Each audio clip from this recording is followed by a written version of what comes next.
The Saviours of Ruigrijk. Some fairy tales are very well known. This one is seldom told. May I tell you a remarkable story? It's about Rutger and Ella. Once upon a time, there was a boy who had a big dream. He wanted to be the strongest and bravest knight in the whole land. There was just one problem. Rutger couldn't walk. With his father, the blacksmith, he rolled around the cobbled streets of Ruigrijk in his wheelchair, past the old brick houses with flags flying on the roofs and torches on the outside walls. They collected old iron to make armor and swords for the school of knights. Rutger enjoyed going out with his neighbor, Ella. Ella had a mane of flame red hair and wore a green dress. Rutger had brown hair, an orange jumper and brown trousers, and rolled along as Ella walked behind him. This meant that Rutger could show Ella the way, because Ella was blind. Rutger and Ella chatted for hours about Ella's dream of becoming a princess, and about Rutger's dream of becoming a knight. Because Rutger couldn't walk, he wasn't allowed to attend the school of knights. Rutger often practiced in his garden with one of his self-forged swords. He wanted to become a knight to protect the island from the dragon Naga.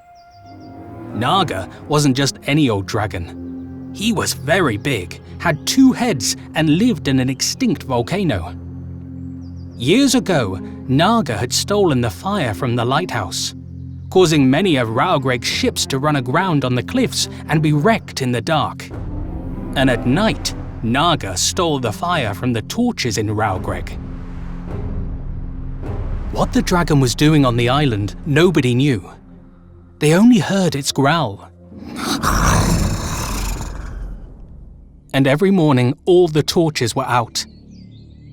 Every year, the king of Ruigrijk sent the best knights from the school to defeat the dragon. But none of them ever returned. One day, Rutger was working in the forge when Ella came along. "I've got something for you," she said cheerily. "A friend of my father came to visit yesterday. He works at the School of Knights. When he took off his coat, I heard something fall, and look! I think this is the key to the School of Knights. If we go there secretly at night, you can train to be a knight." That evening, Rutger rolled out of the house. Ella was already waiting for him. Together, they went to the School of Knights. Rutger put the large and elegantly forged key into the lock. "It fits!" he cried. They crept in and wandered through the pitch-black corridors. There was no one there. When they came to a large training hall, Rutger lit a torch. "What can you see?" asked Ella inquisitively.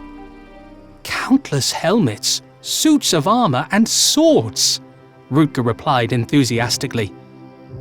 It was even more impressive than he had dreamed. Ella helped Rutger into a suit of armor. He put on his helmet and picked up a sword. It already made him feel a bit like a knight.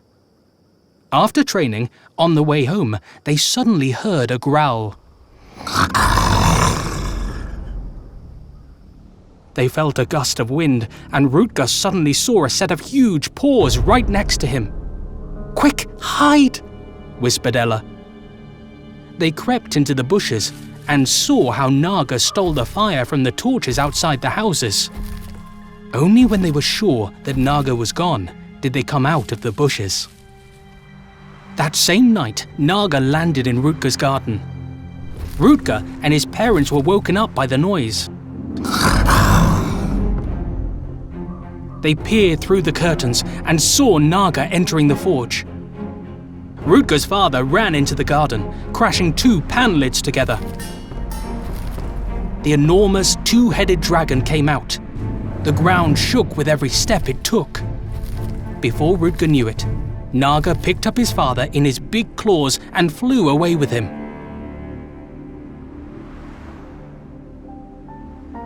The next morning, Ella came to the door. "I'm so sorry about your father." Rutger's lip trembled. He simply asked, "Will you come with me this evening?" And she did. They faithfully went to the School of Knights every evening, and every week Rutger became a better knight. His sorrow became his greatest strength. One day, there was a commotion in the market square. A woman wept. "This morning, wreckage from the ship carrying the very last knights washed ashore. Now there is no one left to protect us." Ella told Rutger that this was his chance to prove that he was a great knight. "This is what you've been training for all this time." Rutger nodded, put on his armor and a helmet, and Ella helped him onto a horse. She fastened Rutger's wheelchair behind the horse. She then climbed on herself. Rutger spurred the horse on, and they galloped through the streets of Ruigrijk to the harbour. They boarded a ship and set sail. By now, it was night and pitch dark.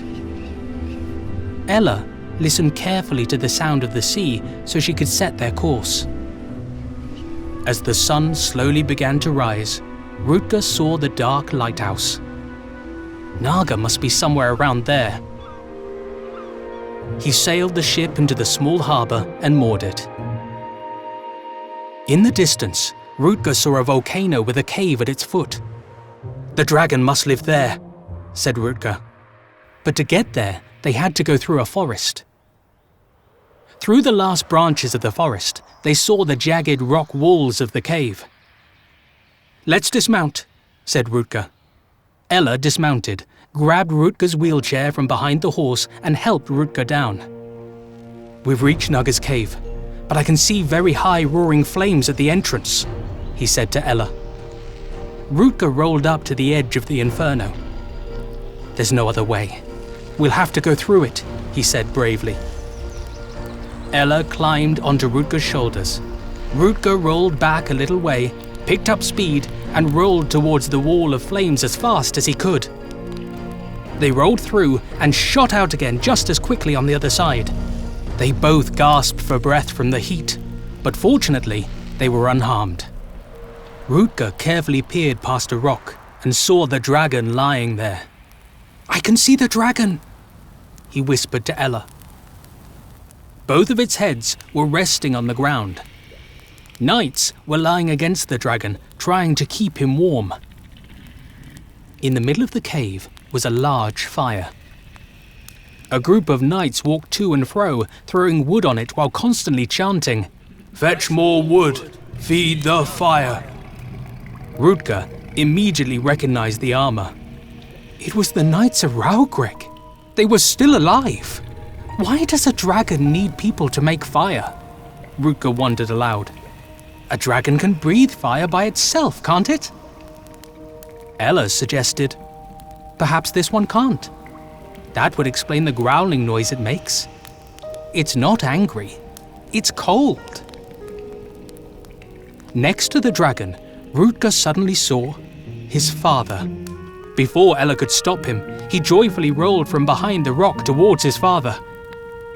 "Dad! Dad!" cried Rutger. "Shh! Be quiet!" said Ella. But it was already too late. The dragon had awoken. "Do I hear visitors?" said one head. "A knight in a wheelchair," said the other head. "I've never heard of that." Rutger rolled towards the dragon and drew his sword. "And yet, I am a true knight."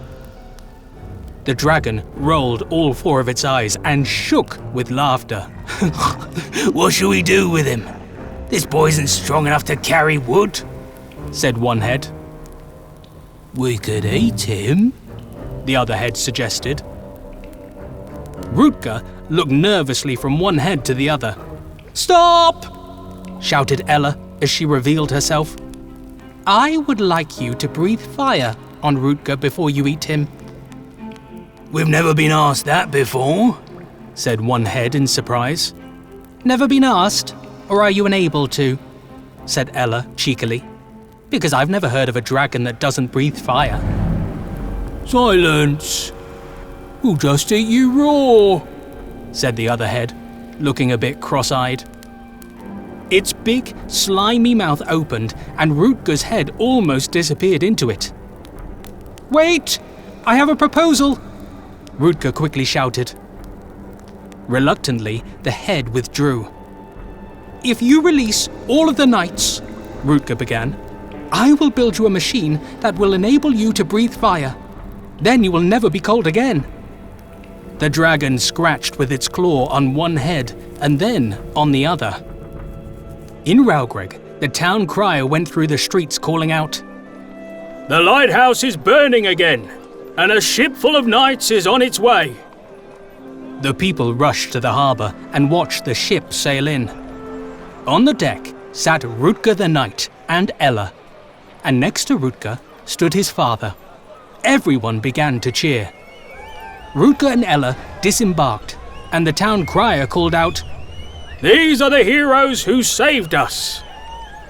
The king saw them too and said, "Give them our best armor and the most beautiful dress fit for a princess, and then I'll meet them in the courtyard."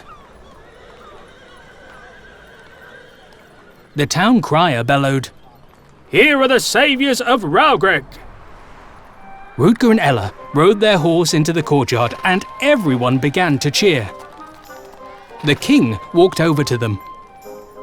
"I hereby dub you Knight and Princess of Ruigrijk," he proclaimed with gratitude. But suddenly, a huge shadow fell over the courtyard. The people looked up in alarm. "Oh no, it's the dragon!" But Rutger reassured them. "Don't worry, Naga won't do us any harm." "Is that really so?" the king asked the dragon sternly. "Yes, we promise," both heads said in chorus, nodding at the same time. And so, Rutger and his father built a machine that enabled the dragon to breathe fire. The king decided that from now on, all children should be allowed to attend the School of Knights. A few years later, the first class of new knights graduated.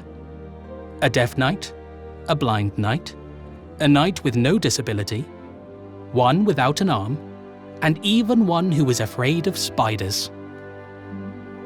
No dragon ever dared to attack Ruigrijk again. And what of Rutger and Ella? Naturally, they fell in love and lived happily ever after. And every Sunday, they went flying for a while on Naga.